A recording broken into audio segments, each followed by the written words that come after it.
think now what we'll do is make a super fast pasta dish, as though the others were not super fast. Well, the soup took some time, but this one's super fast.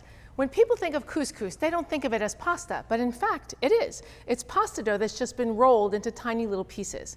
And talk about quick. You don't even actually cook couscous. You boil water, pour the boiling water into a measuring cup, because you want to cook couscous 1 to 1. You don't want to float it, right? So you take boiling water. You're going to love this. You guys are going to love this. Pour it in over the couscous. Take a spoon and just sort of stir it around a little bit so that all the couscous has water on it, right? I'm telling you, talk about easy. If you're a beginning cook, couscous is for you. Then you're going to take either a plate or a cover, put it on here and leave it for 5 minutes. That's it. You are currently cooking couscous. So now we're going to take some extra virgin olive oil. You got to be generous here because we kind of need the oil to soak something up. You'll see. Now we're going to take some tempeh. Tempeh comes to us from Indonesia. It's a fermented soybean product. And what they do is they take the soybeans, they partially crack them, and then they cook them, and they inoculate them with the same starter that they use to make brie. And what happens over a fermentation period is the soybeans are held together, and you see a white mycelium, just like you see on brie. And what that does is create a fermented product that gives you a hearty texture and is easy to digest because it's fermented, but gives you protein. So what we're going to do is take a little bit of salt, and we're going to go light with salt on this recipe, and you'll see why. And we're going to lightly brown this in olive oil, just like you would if you were browning pretty much anything. So you're just going to stir it around in the oil. It's going to come to a nice golden color. It doesn't really brown. I probably should use a better word than that. It's going to turn golden. So it's going to darken in color and be golden. And what you're trying to create is a texture that's going to mix in with the couscous and give you some chewiness. So it's just not like pasta with something else soft. So it's really a lovely idea, and it's going to turn this dish into a complete protein, right? Because you've got grain and beans together. Not that you need them that way in every meal, but it kind of boosts your energy level with this. So once your tempeh becomes golden, and you can really hear that beautiful sizzle, we're going to add to it some red onions, diced red onions. You may use any onions that you like. You can use shallots, you can use leeks. I love red onions. I think they are sweet and delicious, and they're full of magnesium, which helps to calm your nerves. Some diced garlic. Give it a little bit of a stir.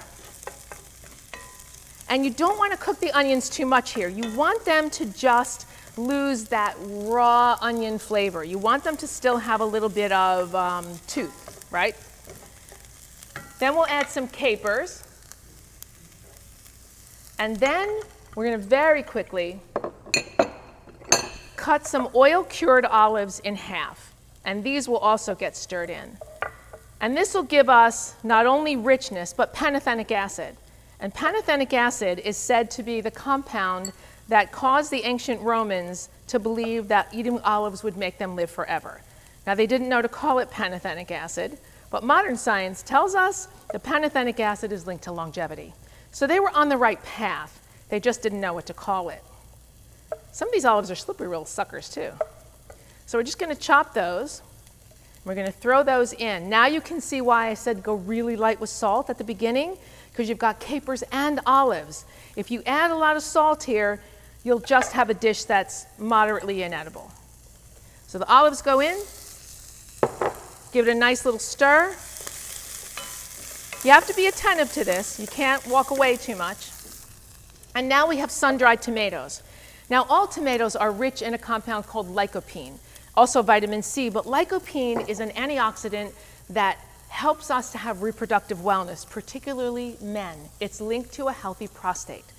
Sun-dried tomatoes have 20% more lycopene, and because we're cooking them in olive oil, they're really, really, really, really, really potent in the body because the olive oil makes the lycopene even more digestible. So you're not just making couscous here, you're making a dish. So once this is stirred in, you're done.